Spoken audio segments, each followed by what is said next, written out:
there, everybody. Welcome to my review of the 75037 Battle on Saleucumi. It came out in 2014 and would have retailed for $15, and it comes with quite a few minifigures, including a pretty cool clone trooper. But yeah, let's get into the bulk of the set, I guess. It's the back of the box, and it has a thumb tab. And this is like whenever spring-loaded shooters just came out, so you know that's what they were advertising the entire marketing around. But yeah, let's open this up. Inside, you will find no number bags. Since this is a small enough set, they don't need number bags. It does come with a few stickers for what would have been a $15 set at the time. Would probably be now like $30. But yeah, a few stickers, which granted, not bad. The instruction manual, we can see that beautiful 2014 artwork. The Lego Win Kid. Doesn't he have like a restaurant now or something? And then opening this up, we can see all those beautiful 2014 sets. I mean, I love the V-Wing. That's probably my favorite ship in all of Star Wars, but wow, so many of these sets are underrated. We need a remake of this.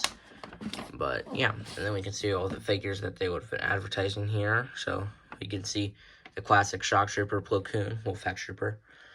I might be able to get a Wolf Pack Trooper soon, pins, and then you can kind of see like the piece count and whatever. Like yeah, all the pieces in the set, so that's cool. Minifigures the Bark Trooper, but I'm gonna call him Neo. A really cool helmet design. I do like the red dot there, like the kind of looks like sunglasses, but like I just really like the lining and how all of that works on his helmet. Also looks really cool with like the straps, the belt, the red dot. It's kind of like how they basically just took the Phase 2 normal white torso from the time and just printed some red and straps on it. That's how I see it, but probably gonna get flamed in the comments for saying that. And his legs have the black waist, a red dot, other than that, it's just normal legs from the time. It's a dark red arm on this side and no helmet holes because that was 2014 and it's 2024 and 10 years have passed, and somehow clones have been getting worse. Printing looks really cool, continuing the strap from the front, the back, and like that little cylinder thing. Does anybody know what those are actually for? Oh, I guess it's down here, but seriously, what are those for? This is him from the side. The main reason I feel it, like this clone is just so popular, like 2014, like 2010 and 2014 was such a popular era for clone troopers, and like people say it's the best era of Lego Star Wars.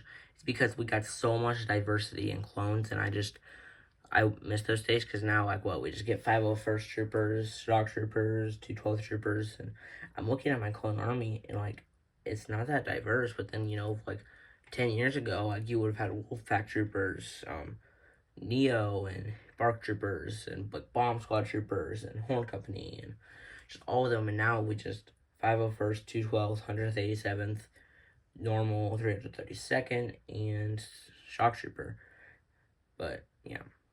Honestly kind of sad. If you're enjoying this video so far, be sure to subscribe if you want to.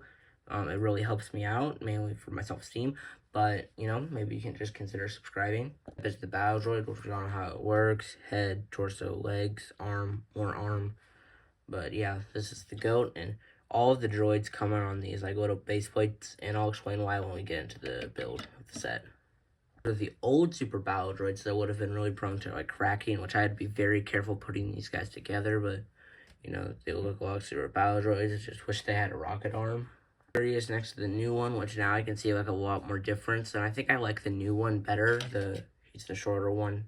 It's just because he's on the stand, but just it's like it feels a lot more enunciated on the newer one, but I think they both look good, but I think it's like the newer one better. First build is the Staff Speeder, which is pretty simple, which, I mean, it was in a poly bag in, like, maybe 2010, 2009, probably, I don't know. These poly bag dates are so confusing. I think it was 2009, but we can see the Secret Separatist logo, and I stuck up putting on stickers. We have the old blaster type, the stand that we've seen a lot of, a clear stand, and also, I put it on like this, and I can't take it off because, just look at that. Yeah, it has wings on the side and then some blasters at the front. But yeah, it's just the Staff Speeder. First part of the main build is this like little Saleucumi outpost thing, which we can see some foliage here, a little bit here. And then we can see like some blaster shots, which I would assume there's some dead clones around. But yeah, flipping it around, we can see that there's like some black cheese slopes and That'll be really important for the next play feature. You can see that it's all tiled with those 3 spots. So that's what we can put the separatists on their stands. And if you're wondering why they didn't put studs in there, it has something to do with the spring-loaded shooter. But anyway, so this is what the little Saleucumi outpost thing looks like. The best build in this set is the speeder bike, which it's a pretty simple build, but one thing I don't like about it is the spring-loaded shooter, because remember, this is 2014. They're really trying to push spring-loaded shooters right now. But we can see, like, the harpoon pieces for the blasters. Here's what it looks like from the back. This, for $15 set at the time, this has a lot of stickers. But we can see some stickers there. For some reason, they decided to use the control panel for a sticker, which is odd. And then we can see some, like, Battle Droid tally marks, like Rex has on his helmet. And then we flip it around, it is on the other side as well. But, yeah, getting the clone down is pretty easy. You just put him on the studs, lean him back, and give him the little, drivey thingy. I don't know what it's called, and anytime I'm recording a video, my brain just dies. Same with me on a math quiz. The feature I've mentioned so much is pretty simple. Why they're on the tiles and why this has a spring-loaded shooter is like you can wind it up, and I did not expect that to happen. So let's try this again. We can just knock the super Battle Droid over, and then we can do that with the other 2 there, and the Battle Droid on the staff speeder. $15 at the time, which will probably be like $30 nowadays because LEGO just needs to make more money, and everything's more expensive now.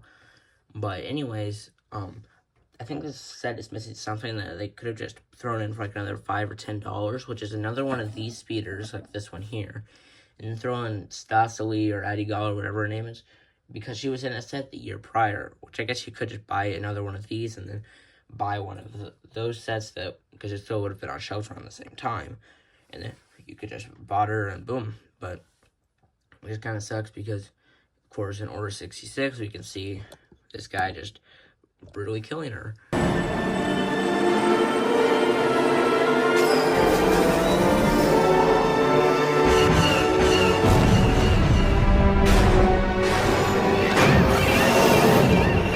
But anyways, my final thoughts on this set is I'm going to give it a 9 out of 10. Just I wish it included maybe like one more clone or a Jedi in it. But other than that, this is a really good set for what have been $15 at the time. But yeah.